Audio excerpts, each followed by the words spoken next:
Es un placer estar aquí con todos vosotros en la hora habitual del Seminario de Filosofía Política. Es un placer también hacerlo en la misma sala que nos ha acogido durante tanto tiempo y sobre todo es un enorme placer hacerlo en compañía de Ignacio Castro. Ignacio ha estado con nosotros ya en diversas ocasiones, muy a menudo aprovechando la circunstancia en que publicaba sus obras, ¿no? Ahora, para todos aquellos que no lo conocéis, hago una breve semblanza, ¿no?, de su trayectoria y de su obra. Y en esta ocasión, bueno, se ha dado la circunstancia de que nos ha planteado una reflexión específica sobre la cuestión de la política, en el marco, digamos, de una reflexión más amplia que él nos detallará hoy, ¿sí? Que no está en particular conectada con ningún libro en concreto, pero bueno, nos ha parecido que era una ocasión inmejorable para recuperar, ¿no?, las dimensiones del espíritu, ¿no?, la dinámica de nuestro viejo seminario, ¿no? Ignacio Castro es filósofo, es escritor, es crítico de arte, es crítico de cine en diversos medios. Ha trabajado eventualmente como gestor cultural. Durante mucho tiempo ha participado en encuentros y debates organizados tanto en España como en Latinoamérica. Durante 7 años, imitando a Thoreau, se retiró en una cabaña solitaria de la Sierra de Caurel, el Lugo, y producto de ese retiro tan prolongado, salió el libro Días, ¿no? Este libro resultó finalista en el Premio Anthropos de Ensayo del año 1991, aunque el propio Ignacio considera que es un texto impublicado. Ha impartido clases de filosofía en la enseñanza pública y en numerosas instituciones privadas españolas, así como cursos de posgrado en universidades del Estado español. Entre los últimos libros publicados de Ignacio se encuentran Antropofobia, Inteligencia Artificial y Crueldad Calculada, que fue, digamos, el motivo de tu último encuentro con nosotros aquí. Después, Sexo y Silencio, del año 21, y En Espera, que vendría a ser, digamos, su propuesta de filosofía política. Pero antes hubo otros textos, podemos decir mayores, aunque solamente sea a nivel de volumen, ¿no? Lluvia oblicua, Mil veces en la montaña, Ética del desorden, ¿no?, fundamentalmente, ¿no? La trayectoria de Ignacio, digamos, arranca ya en los años 80, ¿no?, con textos como, por ejemplo, la depresión informativa del sujeto, la sexualidad y su sombra, la explotación de los cuerpos, Sociedad y barbarie. Su tesis doctoral giró, como la mía, sobre sociedad de consumo. Y quisiera también comentaros, ¿no?, un poco cuál es, vamos a decirlo así, su eje, digamos, de reflexión filosófica, que en este caso es un eje doble, ¿no?, porque Ignacio piensa y escribe en dos vertientes indisociables, ¿no? Por un lado, con una mano, podría decirse, con la mano izquierda, ¿no?, se sitúa al borde de nuestra tolerancia ilustrada y, partiendo de cierta inmediatez recobrada, se dedica a explorar una existencia común que no puede tener otra representación en el estrecho ideario político occidental.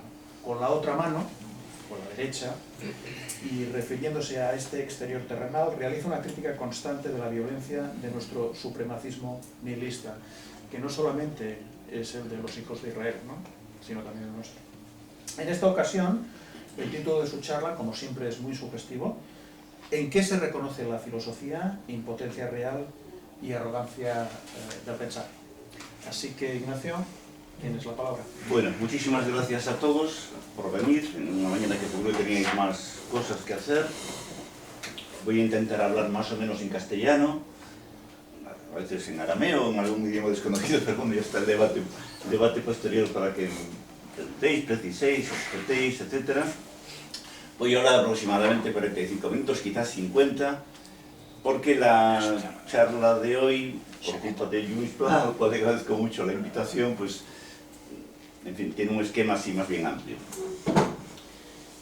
Tiene 3 partes: una primera parte sobre qué es existir o qué es ser humano, una segunda parte que podría ser la parte más política, y una tercera de conclusiones o esperanzas o algo así.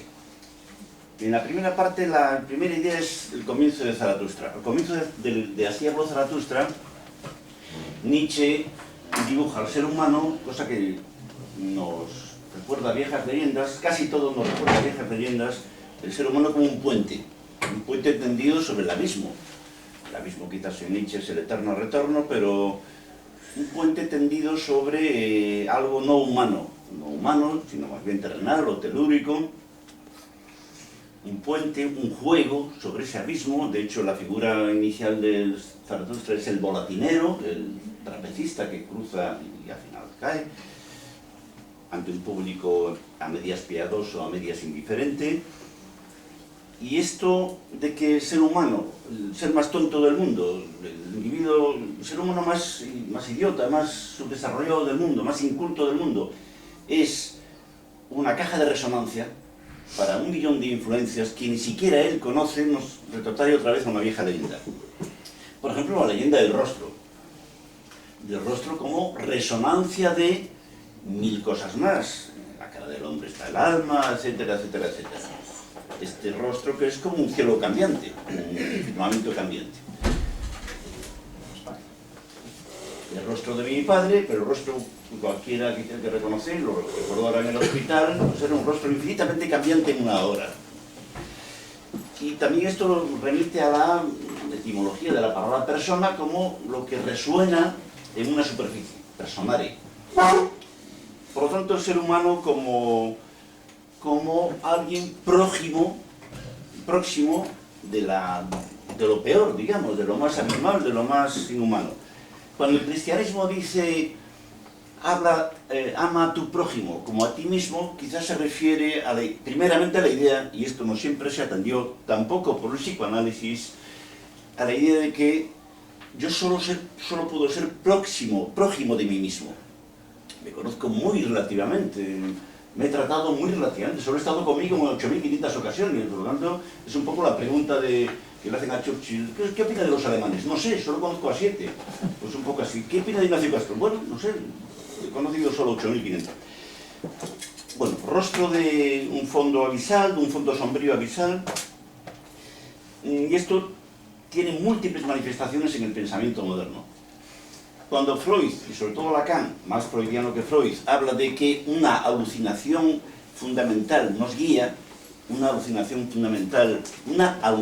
fijaros, guía incluso el orden perceptivo de cada ser humano, se refiere a que es imposible que un ser humano esté en la Tierra, pise el suelo sin la mediación de un infinito mental, por el cual toda percepción, toda palabra oída, toda palabra pronunciada, toda ofensa recibida o pronunciada será tremendamente ambivalente y solo se conocerá después. Lacan, que es todo un pensador del siglo XX, ocultado por los psicoanalistas, Lacan, más que Freud, un pensador del siglo XX y del siglo XXI, dice: el hombre no está loco, el ser humano no está loco cuando se cree Napoleón. Napoleón está loco si cree que es Napoleón. Lluís está loco si cree que es igual a Lluís Pla. Ignacio Castro está loco si cree que es igual a Ignacio Castro Rey, etc. Esto es una cosa rarísima lo que digo, y es por otra parte una perogrullada que nuestras abuelas conocían muy bien, sobre la cual hay 1000 refranes en todas las lenguas, catalán, en castellano, etc. Fijaros esta frase de Artaud: tengo para curarme del juicio de los otros toda la distancia que me separa de mí mismo. Artaud va en la misma dirección. Y Deleuze, con el cual tengo una relación de amor-odio así irremediable, ha hablado de una zona ártica dentro de nosotros que es el eje de nosotros y es más alejado que cualquier exterior geográfico. Esto es lo que hace al prójimo tan misterioso, sobre todo en estos tiempos de transparencia total. Sabéis que en el mundo de la filosofía, Berkeley y Schopenhauer, entre otros, y Nietzsche por supuesto, han abundado en esta hipótesis, la más insensata del mundo, la más indemostrable del mundo, y una hipótesis que nadie ha conseguido derribar hasta ahora, que viene quizás de Platón y de antes. La hipótesis según la cual una persona no es una cosa entre las cosas, sino que es el vórtice en el cual converge todo lo que podríamos llamar mundo o cosmos, ¿de acuerdo? Eso sería el rostro. Por eso los rostros dan miedo, los rostros enamoran, etcétera, etcétera. porque un rostro es como un paisaje sideral. En algún momento de Meditaciones del Quijote, quizás el mejor libro de Ortega, llega a decir Ortega, el agnóstico, no sé si ateo, no Ortega el creyente, Ortega no es un uno, llega a decir, bueno, en realidad Dios solo sería este perspectivismo de cada ser humano llevado hasta el horizonte. Llega a dejar caer Ortega. Esto te lo puedo enviar en qué página de meditaciones o qué apartado. Si esto fuera así, nadie tiene iguales, ni siquiera uno es igual a sí mismo. Es decir, Napoleón no es igual a sí mismo. Tenemos hermanos en esta condición abisal del ser humano. No somos iguales en el sentido literal, somos iguales en derechos laborales, somos iguales en esto, en lo otro. No lo somos en cuanto a la relación con este fondo sombrío que constituye el eje de lo humano. Hay múltiples textos que van en esta dirección. Los chicos tampoco leídos por la extrema izquierda, por la izquierda y por la derecha, llamados Comité Invisible, en un texto precioso llamado La Insurrección que viene, en el primer capítulo, que se llama I Am What I Am, en el primer capítulo de La Insurrección que vienen, retomando, así decirlo, una frase de Descartes, dicen, ¿qué soy entonces? Pues un conjunto de influencias indescifrables, canciones infantiles, sabores de leche, gritos de papá o mamá, etcétera, etcétera, etcétera, etcétera. De ahí chiste de Borges a los 89 años. Pronto sabré quién soy. Estamos bordeando el chiste de todos los chistes y estamos bordeando lo serio de todos los serios. Otro aspecto de esta hipótesis, de la hipótesis más vieja del mundo, que tiene manifestaciones orientales y occidentales. Lo más alto en el ser humano viene de lo más bajo, diga lo que diga Elon Musk. Lo más alto de un ser humano, del Inspector, de salir del Inspector, esta mujer que amo, no es porque hayamos ido juntos a la escuela, viene de lo más bajo. El Inspector pasó por un infierno en vida. Incluso en los días que todo iba bien, que su hijo le quería, que su marido le quería, que tenía dinero, un infierno inenarrable en vida, y de ahí viene la literatura. La tremenda potencia lingüística de Clarice Lispector. Aunque quizás los rusos, lo siento, los rusos son los maestros de esta unión entre lo ínfimo y lo más alto. Los rusos, Chekhov. Fijaros que todo lo importante en nuestras inenarrables vidas lo hacemos encorvados, destituyendo la posición erguida de la cual Elon Musk y otros están tan orgullosos. El largo peregrinaje del hombre evolutivo le ha llevado a conquistar la inteligencia, el cerebro y elevarse por encima del resto de las criaturas. Naranjas de la China, señores, todo lo importante: follar, comer, conspirar, hablar, leer, reflexionar, esconderse, etcétera, etcétera, etcétera, lo hacemos encorvados, ironizando sobre la posición erguida, sobre el famoso bipedismo o bipedestación. De ahí el título de la charla. Es la impotencia de lo real lo que hace al hombre divino, si queréis. Al hombre, por supuesto, a la mujer primero incluso. Es la impotencia de lo real lo que hace que el ser humano a veces sea adorable. Su relación con la impotencia de lo real, llamadla eso como queráis, muerte, diablo, lo real, está bien. Y es la arrogancia del pensar, la arrogancia del pensamiento filosófico, psicoanalítico, etc., la que a veces nos separa de esta bendita impotencia del pensamiento, está a la altura de esta bajura en la cual hemos nacido. Pocas veces. De esta bendita condición humana, en la cual la posición erguida es absolutamente equívoca, proviene también otra leyenda, aunque sea una leyenda que sea solo mía, la idea de un día hecho a mano, como un cesto de mimbre. Un buen día de la mujer, un buen día del hombre, del joven, del viejo, es un día hecho a mano, trenzado, minuto a minuto, hilo a hilo. ¿Por qué? Porque estamos pegados a las plantas, a los animales, a los cuadrúpedos, a los mamíferos, a los insectos, que es mejor todavía. Por tanto, no hay nada importante que no sea manual. Fijaros que se ha dicho, lo ha dicho un hombre tan poco sospechoso como Villacañas, mucho menos sospechoso que yo. Villacañas le llamó en un libro donde manifiesta su amor-odio por Agamben, dedicado a Agamben, Villacañas habla de filósofo absoluto.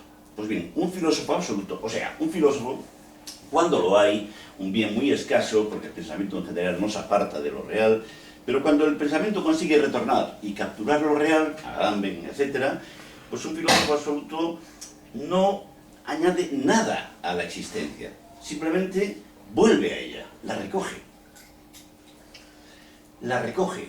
Fijaros que Ortega, este señor, un poco así pesado y madrileño, que algún día deberemos conocer mejor, habla de una conversión a lo inmediato, una conversión a lo real, a la inmediatez, del propio Ortega. También creo que Meditaciones del Quijote. ¿Qué quiero decir con esto? Quiero decir que la máxima aspiración del ser humano es lograr ser idiota. Estoy hablando completamente en serio, si queréis, con un chiste malo. Lograr ser idiota, es decir, conseguir que nos parezcamos estos seres humanos borderline que, como lo tienen todo dentro, porque los pobrecitos han nacido sin la arrogancia del pensar, sin la arrogancia de la cultura, no necesitan muchas relaciones por fuera. Idiota literalmente un ser que gira sobre sí mismo, como la mónada, como el Dasein. Lograr ser idiota. Claro, nuestra cultura, versión española, catalana, andaluza, francesa, ya no digamos estadounidense, es tan elevada, tan puritanamente separada de la mugre real, del demonio real, del Dios real, que, claro, no entiende nada del infierno, infierno real, bendito infierno real, celeste infierno real, que ha hecho a un Cervantes, a un Hegel, a un Pla, a un Rulfo, a un Zambrano. ¿Por qué? Porque el occidente moderno nos recomienda un texto, desgraciadamente no muy leído, de George Steiner, que se llama Archivos del Edén. Archivos del Edén, lo he citado 100 veces como si fuera parte de la empresa, y está en español al menos, está en Pasión Intacta, este libro de Siruela. En Archivos del Edén, con todo lujo de detalles, en el texto que más disgustos le ha generado a Steiner, Steiner explica al detalle cómo la nación elegida por Dios después de Israel, o sea, los Estados Unidos de Norteamérica, ha nacido, ha crecido, se ha desarrollado y vive, hasta el día de hoy, en la doctrina de la separación. No puede soportar esta vieja hipótesis. Sea lo que sea yo, Napoleón, quien sea yo, soy alguien, incluso alguien querible, porque tengo una buena relación con lo más bajo. Y si no hay esto, estamos ante un monstruo, una bestia, que quizás no ha matado todavía, pero matará enseguida. Este texto de Steiner, deliciosamente ritmado, no se parece nada al lenguaje así un poco abrupto de Ignacio Castro, etc., hecho por un judío. Si no es judío el autor lo echan del planeta Tierra. Ya digo, es impagable para valorar en qué lugar tétrico estamos, gracias a la mayor democracia del mundo. Ya sabéis lo que importa el tamaño, cuando tenemos una nula relación con lo real. Pero, claro, la represión de lo trágico, por llamarle de algún modo a esta condición humana, que bebe de un fondo sombrío, la religión de lo trágico, la mala relación con lo trágico, ha convertido nuestra comedia social en tétrica, en grotesca. Como sabéis, en obscena. Como sabéis, Trump no ha venido solo. Y aunque algún día se atragante como una galleta y respiremos un poco en paz, vendrá otro. Y incluso le superará. Ya sabéis el refrán castellano. Otros vendrán que te harán normal. Cuando en realidad la comedia humana, esta misma comedia, que no deja de ser una comedia, esta bendita reunión de hoy, es comedia, es decente y es humana cuando se alimenta de lo trágico continuamente. No solo en el clown, el payaso triste, no solo en el reidor, en la reidora, no solo en el sentido del humor que tanto apreciaba Nietzsche. Todas las figuras de la inocencia, el príncipe Mishkin en El idiota, el niño de Nietzsche, el ángel de Rilke, el Dios de Heidegger, los bienaventurados de María Zambrano, todas las fibras de la inocencia son el infierno empuñado e invertido. No hay otra posibilidad. ¿De dónde iba a venir la bendición de Clarice Lispector? Más que de nuestro infierno revertido, empuñado y salvado en su propia insalvación. ¿De acuerdo? Algo así. Bueno, esta es mi forma de pensar.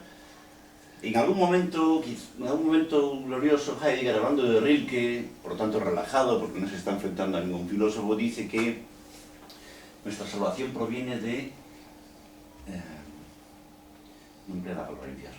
Proviene de el desamparo llevado hacia lo abierto, hacia el mediodía de lo abierto. No hay otro afrodisíaco que este, no hay otro cielo que este para el ser humano, no hay otra bendición, no hay otra felicidad, llamadlo como queráis, esa cosa tan difícil de definir, que conseguir que el infierno sea respirable. O que el infierno, si queréis, se transforme en un limbo, en un pequeño giro de milímetros.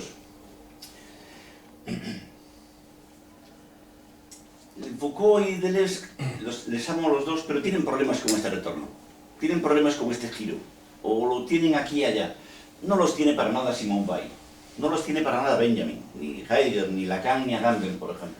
No tienen problemas, ningún problema importante, por más que tienen momentos y momentos, libros y libros, textos y textos, con este giro teológico, si queréis, teología negativa quizás, que transforma el horror fundamental que nos sostiene en un limbo respirable, o en un cielo humano. Sea como sea, lo que sea la verdad no tiene nada que ver con la cultura, y mucho menos la cultura normativa. Lo que sea la verdad, esto que divide el día en dos, esto que divide una vida en dos, una biografía en dos, un año en dos, procede de una relación directa con lo real que nos asusta. No sé si lo sabéis, pero ya al comienzo de Zaratustra, Nietzsche insiste en que el superhombre está representado sobre todo por el niño, no por el león, que tiene que ardir, atacar, tener enemigos, derramar sangre, sino por el niño, aquel ser humano capaz de jugar. Por eso tememos por los niños. Mi niño puede jugar con un monstruo, igual lo amansa o no.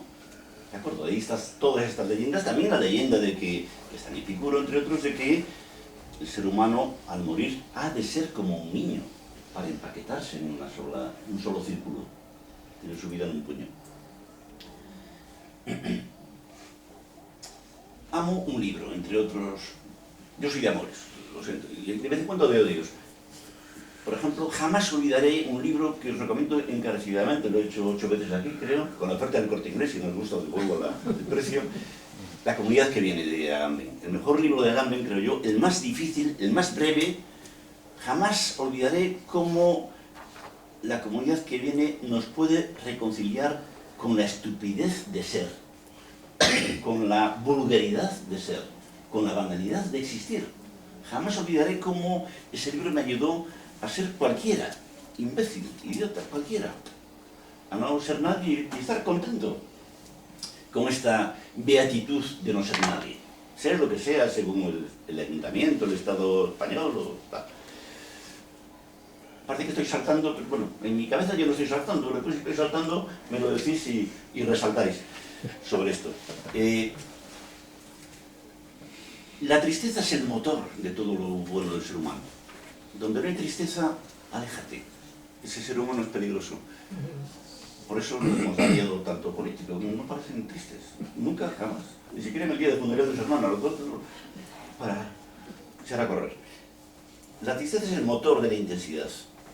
Fijaros lo que dice Leroy Jones, un músico de jazz estadounidense, después llamado Amiri Baraka, cuando se convierte al Islam, dice: la música de John Coltrane es una cosa tal que hace que el suicidio sea una idea aburrida. Qué curioso, ¿no?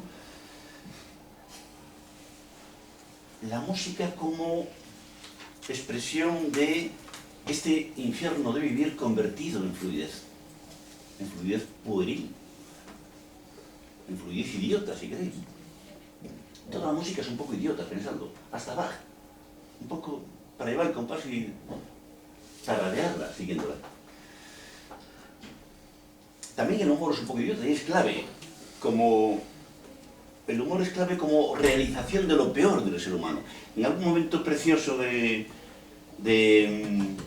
es Metafísica de Heidegger, aunque el patriarca de un servidor no es Heidegger, sino Nietzsche, dice Heidegger, la tristeza está más presente en la mujer que pisa fuerte en el mundo que en la mujer que se pasa el día quejándose. La angustia, fijaros la frase, está más presente en el ser humano que pisa fuerte en el mundo que en el ser humano que se pasa el día quejándose. Esta es la idea. Convierte tu infierno en canción. Y también esta idea no está tan alejada de Hegel. Yo creo que durante demasiado tiempo un servidor le ha malentendido.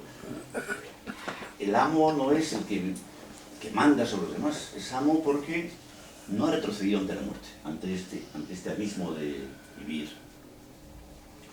En un libro precioso, que está en Siruela y se llama La importancia del diablo, creo, hay un ensayo sobre el analfabetismo, un libro precioso no de Benjamin, sino de Bergamín, de José Bergamín, de Pepe Bergamín, el amigo de Amen, donde se hace un precioso canto a la sabiduría de lo oral, a la articulación que solo hacen los analfabetos, la gente que no sabe escribir o apenas sabe escribir, apenas escribe, mucho menos se pasa la vida publicando cosas, etc.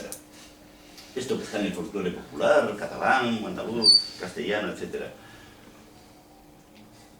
Como si estos seres humanos, todos tenemos en mente ahora mismo, podemos tener algunos, benditos por su incultura, fueran los elegidos muy lejos de Israel y de Estados Unidos para conseguir el milagro de articular lo inarticulado de vivir, de articular el grito que es vivir. En contra, si queréis, del Aristóteles empirista, Aristóteles es otra historia, pero los ingleses no lo entendieron, según lo cual el grito estaba por un lado y la articulación del lenguaje por otro. No, el que canta, el que toca el piano, el que habla encantando a las serpientes y a los humanos, consigue articular el grito. Fijaros que en el libro 10, el capítulo 7 o 7 y 8 de la Ética Nicómaco de Aristóteles, el propio Aristóteles, mucho menos aristotélico de lo que pensamos, dice: la teoría, que es este momento mágico de parada en la cual el ser humano lo ve todo de repente, la teoría es también un poco la leyenda que es el moribundo. Yo no he entendido nada de mi vida, pero en las vísperas de irme, un poco el chiste de Borges. En la teoría, dice Aristóteles, no se contrapone el ser humano a la acción, por el contrario, resume la acción en un punto, por eso puede pararse. La contemplación no es lo contrario a la acción, es la reunión de toda la acción en un punto. He estado por la mañana cazando osos, cortando leña, persiguiendo hombres y mujeres, qué sé yo, o jugando al baloncesto, y cuando a las 6 de la tarde, con un vaso de agua, veo el día, por fin veo el día, ahí estoy siendo mucho más activo que en toda la mañana. La contemplación reúne la acción en un punto. Una especie de acrobacia inmóvil. Esto es la leyenda del instante, ¿sabéis? No hay verdad sin instante, no hay acontecimiento que no ocurra en un instante que si lo mides desaparece, que es inmedible porque estás embebido en él. Un instante, y lo siento bien, pues podría buscar la página, un instante, por ejemplo, de Kierkegaard y de Nietzsche, del cual Heidegger, al menos en ese tiempo, no entiende nada. Heidegger es una persona compleja como todos vosotros y a veces no entiende nada, incluso es un poco miserable como un instante de Kierkegaard. Le puedo pasar la página concreta a Luis. Cuando en realidad la teoría, o sea, la escucha, es el colmo de la acción. La escucha consigue detener el instante. Recordad el final de la película Boyhood, con una expresión preciosa de un joven sobre el instante. El final, los últimos 3 minutos, 4. El instante, la escucha es crucial, incluso por el egoísmo bien entendido, porque cuando escuchamos,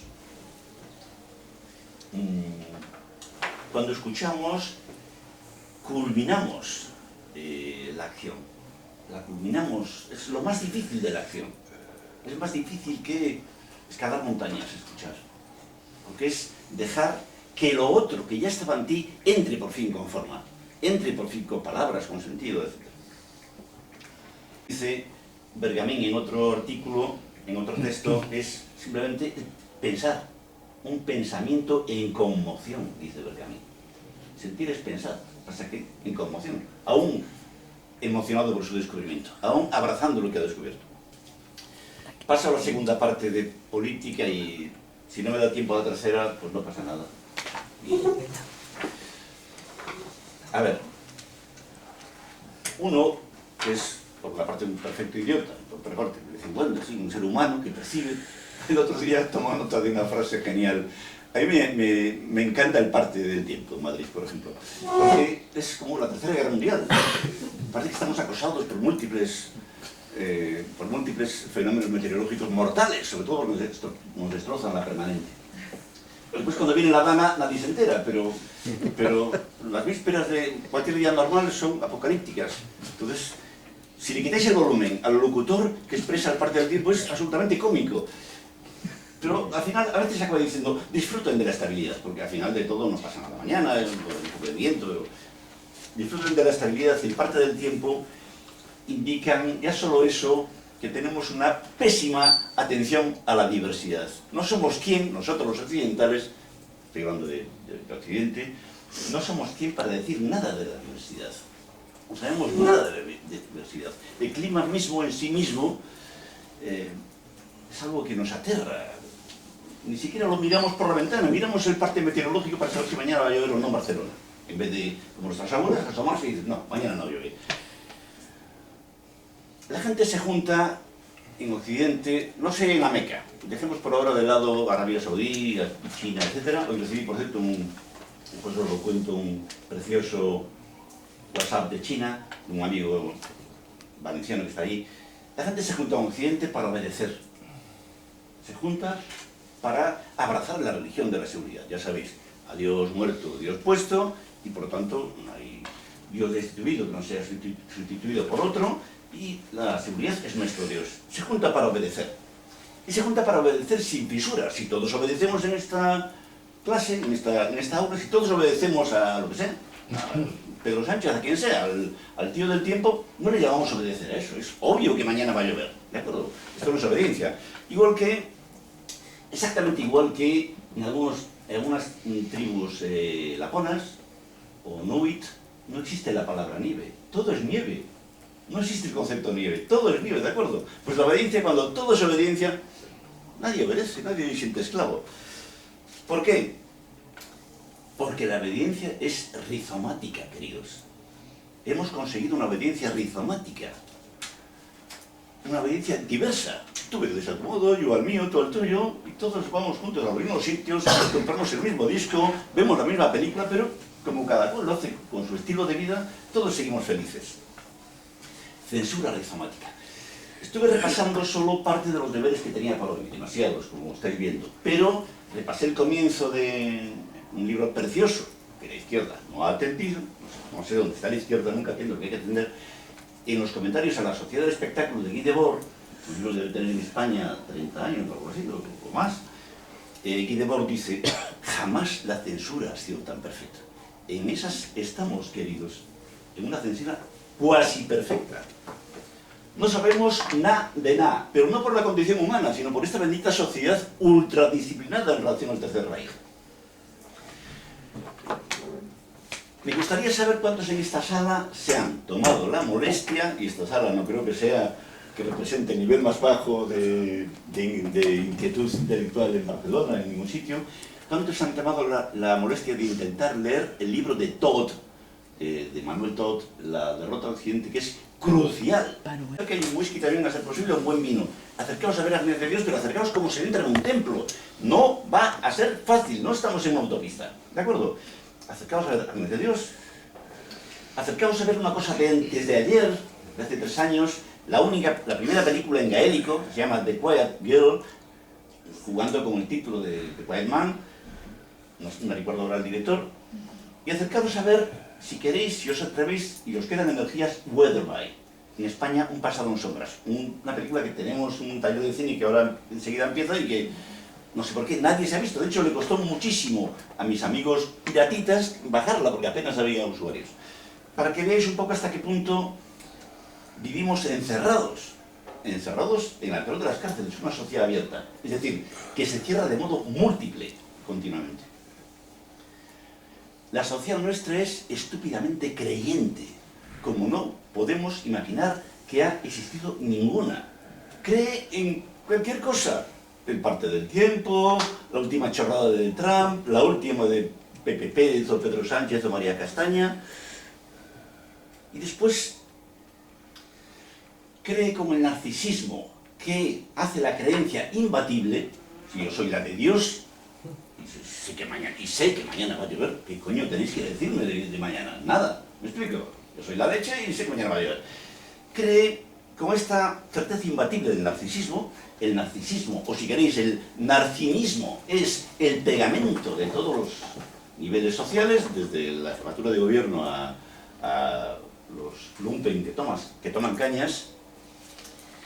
Y después se me ocurrió hoy, por vuestra culpa se me ocurrió hoy otra cosa que me parece demencial. Este sistema funciona con el oxímoron siguiente: la radicalidad de la tibieza. La radicalidad de la tibieza. Todos somos tibios, no hemos matado a nadie, casi nunca nos enfadamos, no le pegamos a nadie, no escupimos al hablar, etcétera, etcétera, etcétera. Somos ciudadanos modélicos, y como esta tibieza nuestra de los ciudadanos modélicos funciona este orden social que, decía Gore Vidal, tiene que llevar una patada en la entrepierna para entender algo, que es lo que está intentando Irán. Por cierto, eso se lo paso. Este orden social funciona con la interpasividad, no con la interactividad, con la interpasividad. Nuestra censura y nuestra obediencia funciona con interpasividad. Y como yo ni siquiera soy activo obedeciendo, simplemente me dejo llevar, ¿qué hay que decir? Como un alumno encantador que un día en clase, contándoles aquel texto precioso de Deleuze sobre las sociedades de control, el Post-Scriptum, un texto precioso y temible, que en cierto modo adelanta todo esto, me dice: profe, ¿qué problema hay en esto? Y era un encanto de joven. Bueno, la información tengo que decirlo, nos hemos confundido con la información. Sea o no hija de la Ilustración, la información, en la manera en que la consumimos, en la manera en que la veneramos, en la manera en que la obedecemos, que la adoramos, es un cáncer que nos costará caro. Y ir a buscar información cuando me duele el hígado, ir a buscar información cuando quiero ir a hacer una excursión mañana en Cataluña, no sé si es el becerro de oro más tétrico, más temible, más venenoso. Heredera de la arrogancia ilustrada, es la vanguardia de nuestro odio contra el mundo, del odio del occidente actual, de cuyo estadounidense contra el mundo. Habría que buscar desesperadamente interrumpir la información, pero no para dormir, que ya es un poco tarde, sino a las 11 de la mañana. Lograr la desconexión a las 11 de la mañana, a las 10 de la mañana, al levantarse. Y en cierto modo, ya que tenemos dos manos, como dice Lluís, tener una mano siempre en la desconexión, para saber algo. El otro día murió una persona. Yo soy imbécil, porque no hace falta que insistamos en ello. Murió una persona, fui a una finca familiar, una persona del entorno familiar, fui a una finca familiar, y de repente veo que el perro de la finca, nuestro perro familiar, está extrañamente enloquecido, extrañamente inquieto. Este perro tenía con esa persona una relación de amor-odio, de rivalidad, pero de repente le echó enormemente de menos y se volvía loco, porque además debió de oler en la dueña del perro que estaba ahí, algo en su cuerpo, una química no habitual. Cierro el portal, una especie de corral, y digo: tate, 8, el perro, está enloquecido por la muerte de esta persona. ¿Qué tiene que ver esto? ¿Qué tiene que ver la intuición, siempre femenina, por cierto, con la información? Nada. Solo la intuición arroja certezas. Solo ella. Me di un paseo, con esta intuición en la cabeza, no se me iba, vuelvo y la dueña le dice: efectivamente, Ignacio, es así. El otro día, uno tiene un montón de amigos, tantos que ya no hacen falta enemigos. El otro día una amiga me dice: porque yo le acuso por WhatsApp, ya sabéis, en estas peleas tontas del teléfono móvil, le acuso a Elisa le acuso de decir lo que dice todo el mundo. Dice ella, ¿qué pasa? ¿Tú tienes otras fuentes de información o tienes relación directa con Dios? Hay que buscar una relación directa con Dios, es decir, con la intuición, para saber algo de este mundo. Lo del perro 8 no estaba escrito en ningún lado. Os juro que es así. Estaba alterado por esa muerte. Después, otra cosa más. No es cierto que nuestra realidad sea compleja. No. Uno se ofende con un amigo cuando el amigo ha fallado. Se ha muerto tu prima y el amigo no ha aparecido, no ha llamado, ni siquiera ha gastado 0,5 euros en un WhatsApp o un correo largo. La realidad no es compleja, es falso. Yo soy complejo, pero yo estoy obligado por egoísmo incluso a saber quién coño soy ante Luis en esta reunión. ¿Qué vengo a contaros? ¿Qué complejidad ni qué puñetas? ¿Qué quiero contaros? ¿Qué tengo que contaros? No, qué complejo, no. Es escandalosamente simple la vida real. También el cielo y el infierno. La complejidad se ha inventado para enredarnos. Las redes sociales vinieron después. La complejidad se ha inventado para convertirnos en esclavos felices. No es compleja. No es compleja ni siquiera la guerra, diga. Serlo en detalles, no lo es en esencia. ¿Es compleja la actitud genocida de algunos estados actuales? No. Es el genocidio de siempre elevado a la enésima potencia. Todo lo importante en la vida es manual, captable con una mano.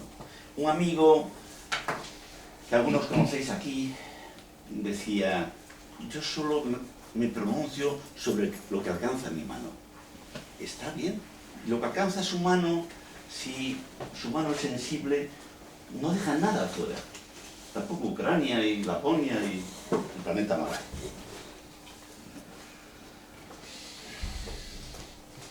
Es importantísimo volver a sentir, pensar en relación a lo que alcanza la mano, de manera manual, de manera, si queréis, no analógica, sino infraanalógica, que descienda a los estratos más enterrados de lo real. Cuando al comienzo de este libro que os recomiendo, que se llama Comentarios a la Sociedad del Control, 10 minutos y acabo. Comentarios a la Sociedad del Espectáculo. Perdón, a la Sociedad del Espectáculo de Guy Debord. Guy Debord dice, vamos a ver, este libro lo van a leer 50 o 60 personas. Guy Debord, el autor de la Sociedad del Espectáculo. 20 años después de la Sociedad del Espectáculo, 30. Es así, ahora lo han leído miles, pero fue así durante meses y meses. Y dice además Guy Debord, y parte de ellos son parte del servicio de inteligencia estatal. A ver, ¿qué dice el enemigo? Todo se decide entre 50 a 60 personas. Todo es manual. La convocatoria de este acto ha sido manual. No solo digital. Es necesario recuperar esta potencia política de lo personal. Si hace falta, que Dios me perdone por esto, para cometer un crimen. A lo mejor alguien, que tenemos todos en mente, necesitaba un disparito en la frente. No solo en una oreja. Es necesario que alguien se atreva a hacer algo así, por el amor de Dios. Y claro, eso no se hace digitalmente. El dedo obedece a un alma, y si no, no hay dedo. Es necesario recuperar esto que fue durante un tiempo la premisa del cierto feminismo. Solo lo personal es político. Lo demás es una engañifa, es una patraña.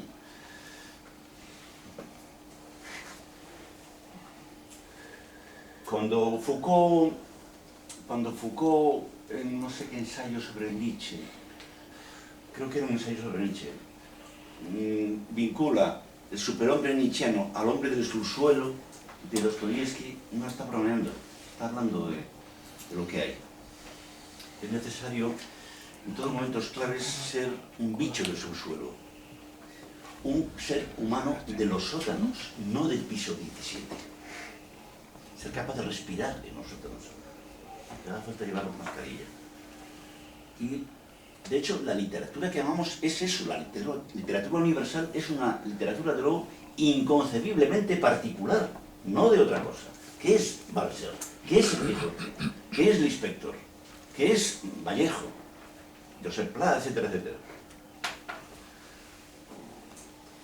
cómo se obedece a los clásicos, hablando de obedecer, cómo se es fiel a los clásicos, repitiendo lo que dijeron, no haciendo lo que hicieron, rompiendo la costra que nos tapa el presente, rompiendo la costra que nos impide vivir, rompiendo la coagulación que nos impide vivir. Siempre buscamos disculpas para vivir, el COVID, esto, lo otro.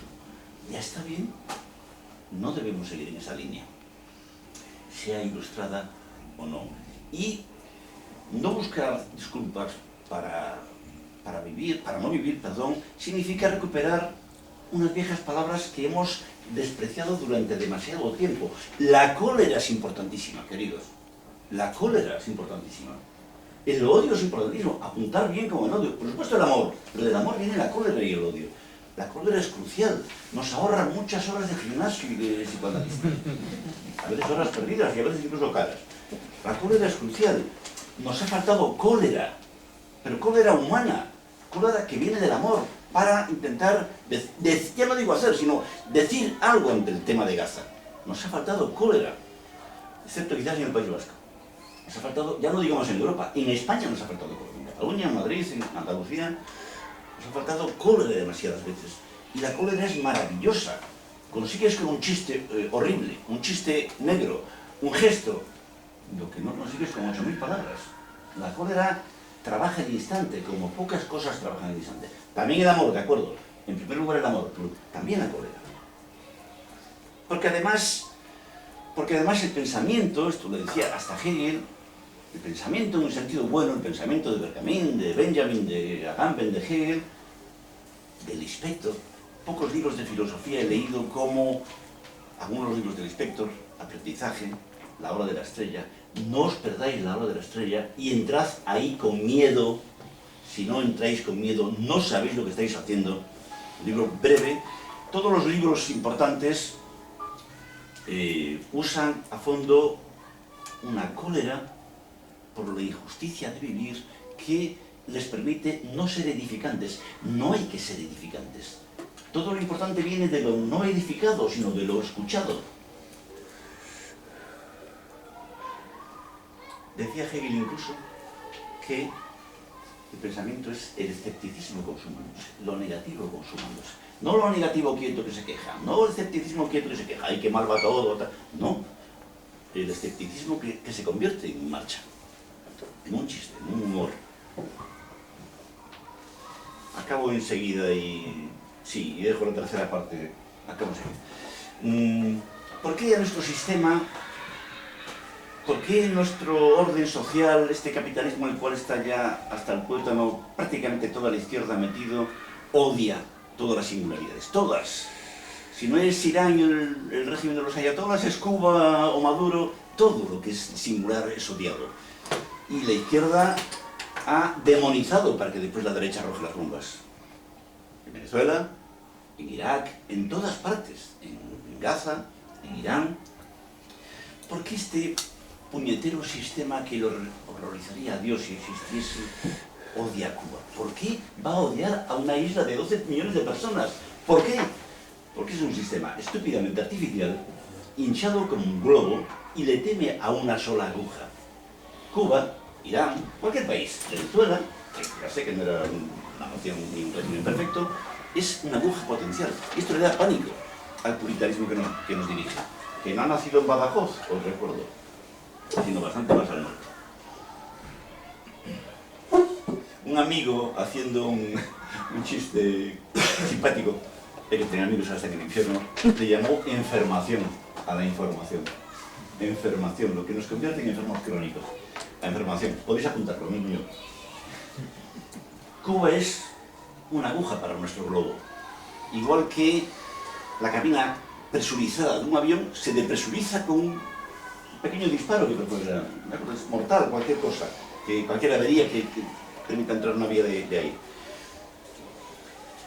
La izquierda está vendida, Dios me perdone, no por razones económicas, pues si yo os digo, bueno, vale, compañeros, me vendí, pero joder, si me pagaron tanto, digo, bueno, vale, reparte un poquito y nos callamos. Si te vendes por dinero, pero no por 3 duros, sino por 8.000, 8 millones, bueno, bien, se comprende. Pero el problema es que está vendida espiritualmente. ¿En qué sentido está vendida espiritualmente la izquierda? no cree en el afuera. Fijaros, la derecha no cree en Dios del mismo modo que la izquierda no cree en el pueblo. Dos metáforas del afuera. No las únicas, pero dos metáforas privilegiadas del afuera. Y esto ha convertido este mundo en una especie de genocidio perfecto. Lo siento. En palabras de Panero hijo, y en palabras casi a veces de Greta Thunberg, que yo la menospreciaba hasta hace unos meses, y ahora la quiero, la verdad, consigue decir lo que casi nadie dice. Con nuestra pasión política hemos conseguido normalizar el espanto. ¿Podría haber un crimen mayor cometido con nuestras manos? Podría haberlo, pensando. Normalizar el espanto. La frase literalmente es de Panero, pero creo que algo parecido ha dicho Greta Thunberg. Cuando hace unos benditos años, en medio de la enfermación que nos rodea y que nos da esta salud obligatoria que nos caracteriza, una tal Margaret dice que, atención, el objetivo del capitalismo no es la economía. La economía es un medio para transformar las almas. Estaba hablando en serio, no era un mal chiste. Ya han conseguido casi acabar con el alma. Esta alma que se alimenta del fondo sombrío, de la afuera en el cual la derecha y la izquierda no creen. Estamos, y termino enseguida, en una especie de tercera fase de la obediencia.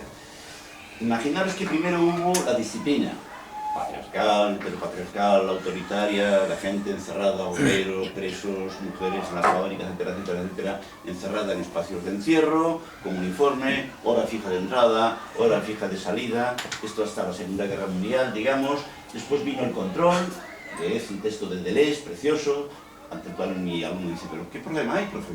Este texto sobre la obediencia de geometría variable, post-scriptum sobre las sociedades de control. Y ahora estamos en una especie de régimen que alguien ha llamado, lista de Epstein, que otros han llamado anglosionismo. El anglosionismo combina el control cachondo para nosotros y las matanzas de los otros. Las matanzas impunes. Las FDI de Israel, lo siento, matan alegremente. Y se toman una hamburguesa después de haber matado a una niña, violado a una niña y posiblemente meado encima de su cadáver. Estamos ante cosas, queridos, de las cuales somos todos responsables, yo el primero, ante cosas que a los nazis llevarían a torcer el gesto. Estamos ante cosas, y todos somos culpables, que serían un poco impensables para los nazis. Que mataban, gaseaban un poco en un sótano, en fin. Es urgente volver a pensar con cualquier órgano que no sea el cerebro, que está contaminado. Es posible volver a pensar con cualquier órgano, aunque huela un poco a palestino, porque el hígado es un poco palestino, el estómago es un poco palestino, los pies también, la piel. Nuestro orden social actual ha conseguido una estatalización normativa inconcebible. Lo han normativizado todo. Si nos descuidamos dentro de poco, habrá que pedir permiso como en la escuela para ir a hacer pis. Y es un poco así, la cosa lo sabéis. Yo no puedo ser dueño de mi salud, no puedo suicidarme, tengo que pedir la eutanasia. Ya veremos si el Estado me la concede o no. Vivimos en un orden social infinitamente normativo. Se ha acabado la errancia de la especie occidental. Occidente ha acabado con su errancia, con el peregrinaje que le dio vida, pero esto es un suicidio a plazos. Quedan pocos judíos ya fuera del Estado de Israel, de la creencia en el Estado de Israel, quedan pocos norteamericanos fuera de la creencia en la sociedad estadounidense, etc. Eso es terrible. Este estatismo con una mano, aliado con la otra, con el culto a la diversidad, es terrible. El culto a la diversidad y cosas secundarias. Estatismo en todo lo fundamental. Agustín García Calvo, hace ya muchos años, habló de que nuestro culto a la diversidad, en cierto modo, explicaba el cáncer. Las células se multiplican como nuestra mente quiere multiplicarse continuamente, para no atender a nada, ni siquiera a tu madre, que está muriendo, perdona chaval, en una residencia cercana. el fin del vagabundeo de la especie, que era en cierto modo el eje de la épica y la lírica medieval, es una maldición para Occidente. Hay que volver a ser nómadas. ¿Por qué? Porque quien se aferra a una región central que no cabe en ningún sitio, quien no se aferra a esa región central no es nadie, nada más que un esclavo obediente. Y aferrarse a una región central, como no cabe en ningún sitio, obliga a ser nómadas. Es decir, simplemente pensar según sentimos y sentir según vivimos. Termino ya con dos cositas. Nuestro orden social ha acabado en un deterioro cognitivo extremadamente preocupante, que no tiene especialistas que lo traten, porque el médico que te iba a atender es pariente tuyo, pariente en cuanto al deterioro cognitivo.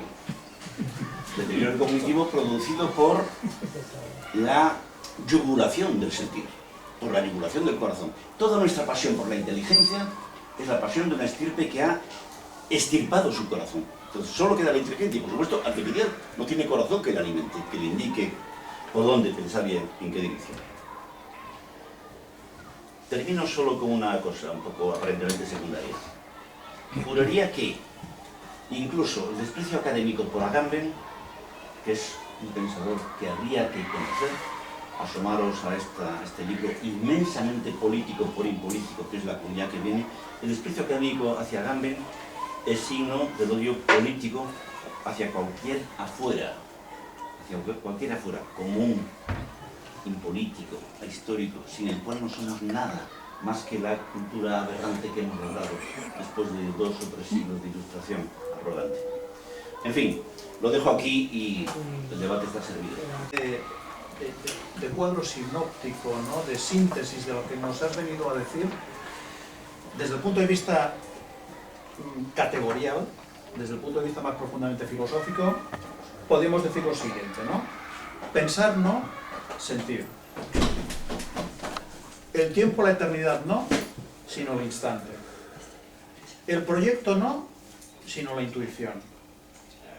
La actividad no, sino la pasividad, la escucha, aunque sea una escucha activa. No lo colectivo, sino lo singular. ¿Sí? No el puritanismo, sino la espontaneidad, la franqueza, ¿no? No el Estado, que es lo sedentario, sino el nomadismo. Caramba, es que es como volver a la Edad Media. No, me hago esta reflexión. Es como prescindir, ¿no? o saltar alegremente sobre el desarrollo científico y filosófico de los últimos 400 años y decir, no, es que lo auténtico, lo verdadero, está en algo que se nos ha escapado de manera sistemática, ¿no? Y tal vez por eso, este coqueteo tuyo, muy atractivo con lo teológico, ¿sí? Con la beatitud de no ser nadie, ¿no? Que es como la de Jesucristo, ¿no? Que era uno de tantos, ¿no? Me recuerda un poco, no sé si habéis visto esta película, La Grazia, de Paolo Sorrentino. Parece que quieres recuperar la ligereza que también quiere recuperar el protagonista de esta historia, ¿no? El protagonista de esta historia, que es el presidente de la República Italiana, está en los últimos días de su mandato, pero quiere recuperar la ligereza de la vida civil. Y en la secuencia final le pide al servicio de seguridad, mira, en lugar de ir en el coche, vamos a ir caminando hasta mi piso en Piazza España, desde el Quirinale. Y él recupera esa ligereza, ¿sí? Parece que quieres recuperar esa ligereza. Dices, convierte tu infierno en canción, ¿no? Haz algo con la sangre de tu tristeza, que diría Gabinete Caligari, ¿no? Bueno, va por ahí la cosa. Tienes esta tentación teológica, yo te pediría, ¿podrías concretarlo un poquito más? Es verdad que hay un libro a punto de salir, ¿no? Los odios y los días, donde parece que exploras esa idea. Y una tercera consideración, aunque tendría otras, me ha encantado estas referencias a la literatura, ¿no? Al hecho de que la literatura efectivamente nos reconecta con la existencia en su sentido más crudo, ¿no? Sobre todo algunos escritores, ¿no? Juan Rulfo, por ejemplo, Clarice Lispector, Martin Walser, Miguel Torga, añadiría yo, el escritor portugués, y otros, ¿no? Concreto un poco más esta tercera fase. Ya no estamos en las sociedades disciplinarias, que diría Foucault, tampoco estamos en la descripción que nos hace Deleuze, en el post-scriptum de las sociedades de control. Esta tercera fase nos permite alguna posibilidad de emancipación, ¿sí? De emancipación no personal, sino colectiva. No que pase, digamos, por la idiosincrasia de cada uno, ¿no? Y de este sentir particular que cada uno tiene, digamos, en relación con el entorno, sino para todos, ¿sí? Estas serían las tres cuestiones que tenía. Vale. Y luego abrimos. Vale. Bueno, a ver, a nivel técnico, no es que mi próximo libro, el próximo libro, hay 1000 libros sobre lo que he intentado decir, 1000. Relativamente, algunos de ellos clandestinos, pero no es exactamente culpa mía. Si le echáis un ojo a OM, la sílaba sagrada, un libro que se encuentra en la sección de autoayuda, que Dios baje y lo vea, de Alan Watts, veréis que hay ahí un proyecto desde la revelación del instante. Hay 1000 libros, lo mejor de Ser y Tiempo es eso, hay 1000 libros, ya no digamos, cualquier libro de Nietzsche, Exe Homo, es una expresión literaria, filosófica, pública y casi política de cómo pensar a raíz del sentir, de cómo los proyectos que duran vienen de una revelación difícilmente confesable en el momento. O sea que no he hablado más que de perogrulladas, no he descubierto América, nada. He intentado decir, articular, no hice más citas para no marearos, cosas que se han dicho 1000 veces, también en la Edad Media, por San Agustín, por Tomás, incluso, no Tomás, 1000 cosas. Y después otra cuestión, a ver, una cosa es lo colectivo siempre es prisionero de los públicos cautivos, lo colectivo, no solo como Stalin, no solo como Hitler. A mí me interesa lo común, lo comunitario. Lo comunitario siempre viene de lo singular, de que alguien un día da un golpe en la mesa y a partir de ahí nace un 15M o la Revolución Rusa. Solo de lo singular viene lo común, pero lo común, lo comunitario, no es traducible a la pantalla general de lo social, no es traducible. Hay 1000 cosas en Barcelona, en Madrid, 1000, incluso en Santiago de Compostela, que jamás serán recogidas ni por los periódicos, ni tomarán de ellas notas el Estado, ni la Generalitat, ni la Xunta de Galicia, ni puñetas, nada. Entonces, esa diferencia es clave, estaba establecida por Tonies en el libro sobre sociedad y comunidad, pero es así, es una cosa que todos intuimos. Después la Edad Media es igual que Irán, igual que Marte, es una región que no conocemos, está sepultada por tópicos de bachillerato. Dices tú, regresar a la Edad Media, Dios te oiga, hermano. Ser carnalito descalzo otra vez. No, lo digo en serio. Cantar como ellos, trobar como ellos, peregrinar como ellos, que hubiera damas y caballeros como entonces, no gente que te maltrata de manera tibia. Bueno, no tendría yo ningún problema con la Edad Media. Es cierto lo que decías, uno querría recuperar la ligereza del combatiente y del orador que ora. Es decir, la ligereza para infiltrarse. Tenemos que aprender a infiltrarnos, aquí todos deberíamos ser infiltrados, quizás hoy, para poder enfrentarse. Pero sin conocer a fondo a tu enemigo no puedes hacer nada para cambiar a tu enemigo, para saber si tu enemigo es tu enemigo o no, o era un fantasma tuyo, etc. La ligereza es absolutamente envidiable. La ligereza solo la tienen los seres trágicos. Solo a través de la pesadez, de asumir la pesadez de nuestra existencia, alcanzaremos la ligereza. Como hemos eliminado, borrado, reprimido la pesadez, lo serio, pues claro, nuestras comedias son criminalmente aburridas. Ni siquiera descendemos al aburrimiento. Y ascendemos a la ligereza desde el encorvamiento. Claro, la ligereza no es un ascenso, es fluir con las aguas. Pero es curioso porque una de las actividades que hacemos encorvados, y no has mencionado, es rezar. Rezar. Bueno, porque la es demasiado obvia. Presumiendo que estamos en un público más o menos laico. Pero que la ligereza no se eleva hacia ningún lado. Flota en la peor de las situaciones.